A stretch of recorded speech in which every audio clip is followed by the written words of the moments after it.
और चलिए अब विपक्षी खेमे के बाद बात कर लेते हैं सत्ता पक्ष की। योगी आदित्यनाथ की सरकार सख्त फैसलों की वजह से जानी जाती है। योगी आदित्यनाथ की सरकार माफियाओं पर एक्शन की वजह से जानी जाती है और योगी आदित्यनाथ की सरकार सीधे जवाब के लिए भी जानी जाती है।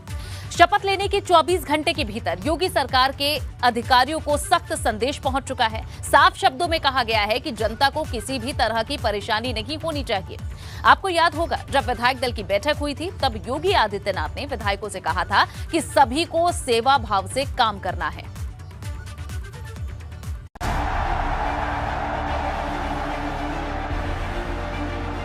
मैं आदित्यनाथ योगी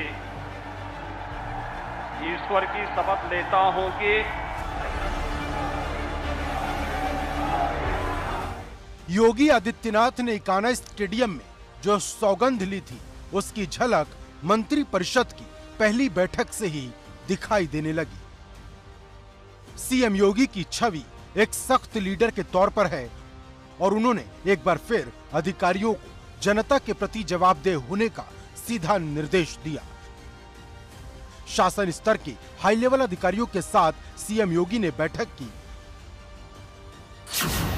सीएम ने सभी विभागों को निर्देश दिया कि अगले 100 दिन, 6 महीने और 1 साल की कार्य योजना को तैयार किया जाए।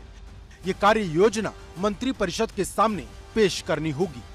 विभागों के हिसाब से टाइम टेबल भी जल्द घोषित कर दिया जाएगा। सरकार बनने के बाद मुख्यमंत्री की अधिकारियों के साथ ये पहली बैठक थी जिसमें डिप्टी सीएम केशव प्रसाद मौर्य और ब्रिजेश पाठक भी मौजूद थे। बैठक में मुख्य सचिव, अध्यक्ष, राजस्व परिषद, कृषि उत्पादन आयुक्त, अपर मुख्य सचिव, प्रमुख सचिव और सचिव भी मौजूद थे। मुख्यमंत्री योगी आदित्यनाथ ने आज योजना भवन में जितने भी अधिकारी हैं उनके साथ में एक अहम बैठक की, जिस बैठक में मुख्य सचिव, विभिन्न विभागों के अपर मुख्य सचिव, सचिव और शीर्ष अधिकारी मौजूद रहे और यहाँ पर मुख्यमंत्री ने उनसे बात की।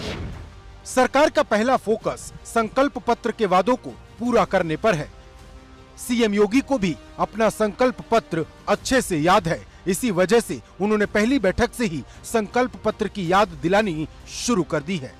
सीएम योगी का लक्ष्य ये भी है कि यूपी को अर्थव्यवस्था के मामले में पहले पायदान पर पहुंचाया जाए और ये तभी सफल होगा जब यूपी की अर्थव्यवस्था 1 ट्रिलियन बनाने का सपना पूरा होगा।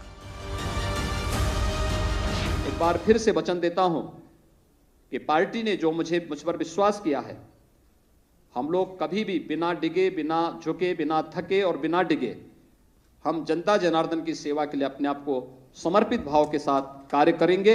हम सबके सामने प्रतिस्पर्धा पहले कुशासन से सुशासन के लिए था, अब सुशासन को और भी सुदृढ़ करने की दिशा में अगला हमारा कदम क्या होना चाहिए, स्वयं से हमारी प्रतिस्पर्धा प्रारंभ होगी। योगी यूपी को नए भारत का नया उत्तर प्रदेश बनाना चाहते हैं। इसके लिए वो पीएम के निर्देश, नेतृत्व और उनकी नीतियों पर ही चलने की कोशिश में हैं, क्योंकि सवाल जनता की सेवा के साथ साथ 2024 के लक्ष्य को भी साधने का है।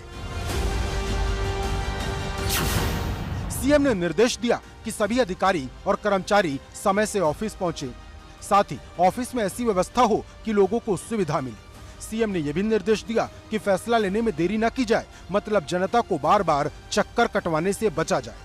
सीएम योगी ने ई ऑफिस को पूरी तरह लागू करने की कार्य योजना तैयार करने को भी कहा है। सीएम ने महिला पुलिसकर्मियों को भी फील्ड वर्क से जोड़ने के लिए कहा। इसके अलावा विभागों में जो पद खाली हैं, उन्हें पूरा करने के लिए तेजी से काम करने को भी कहा गया है। इसमें अगले 5 साल में जो लोगों को, प्रशासनिक अधिकारियों को कार्य करना है, किस तरह से कार्य करना है, पारदर्शिता के साथ, समयशीलता के साथ, प्रतिबद्धता के साथ, और जो